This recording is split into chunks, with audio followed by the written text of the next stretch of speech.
সেনাবাহিনীর পিকআপে আগুন, বিক্ষুব্ধদের ক্ষোভে এবার পুড়ল দেশের সশস্ত্র বাহিনীর সম্পদ। সব শেষ, কে কবে দেখেছে এমন তাণ্ডব?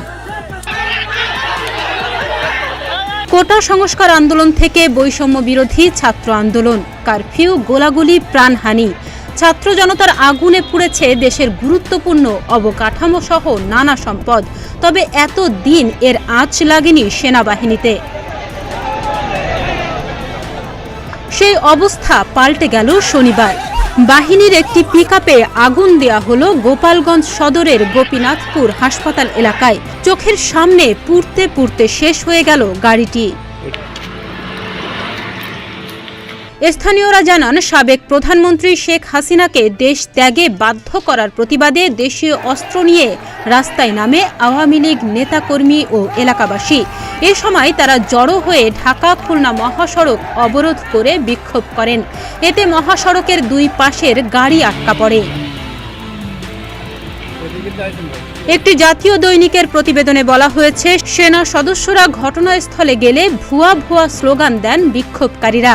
এক পর্যায়ে সেনা সদস্যদের সঙ্গে বাক বিতণ্ডায় জড়ান তারা। পরে বিক্ষোভকারীরা ক্ষিপ্ত হয়ে সেনা সদস্যদের মারধর শুরু করলে সেনা সদস্যরা ফাঁকা গুলি ছুড়ে পরিস্থিতি নিয়ন্ত্রণে আনার চেষ্টা করেন।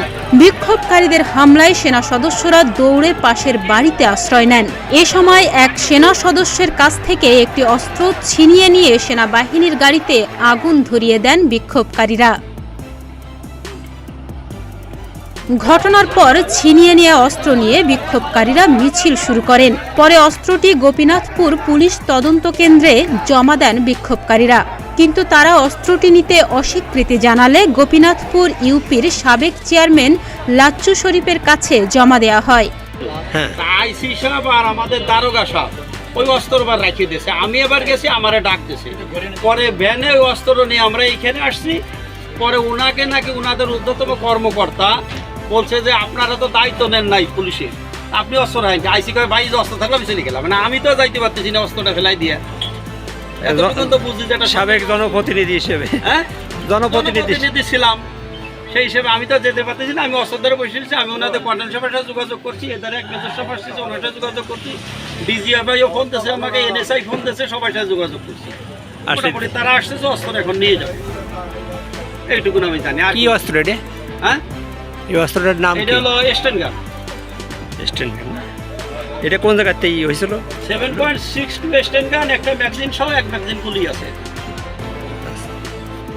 আমাদের লোক নিয়ে যেতেছে, আর মেলারা ফেলাই দৌড়াইছে, ওরা নিয়ে যেতেছে। এ ঘটনায় 5 সেনা সহ 7 জন আহত হয়েছেন বলে জানা গেছে। এ সময় ছবি তুলতে গেলে 2 সাংবাদিককে মারধর ও লাঞ্ছিত করা হয়। গোপালগঞ্জে সেনাবাহিনীর মেজর আতিকুর রহমান রোশাদ ফোনে বলেন, এ ব্যাপারে পরে বিস্তারিত তথ্য জানিয়ে দেয়া হবে। গত কয়েকদিন ধরেই গোপালগঞ্জের কোথাও না কোথাও শেখ হাসিনার পক্ষে মাঠে নেমে সমাবেশ ও বিক্ষোভ করে আসছে আওয়ামী লীগ নেতাকর্মীরা। ডেস্ক রিপোর্ট, প্রতিদিনের বাংলাদেশ।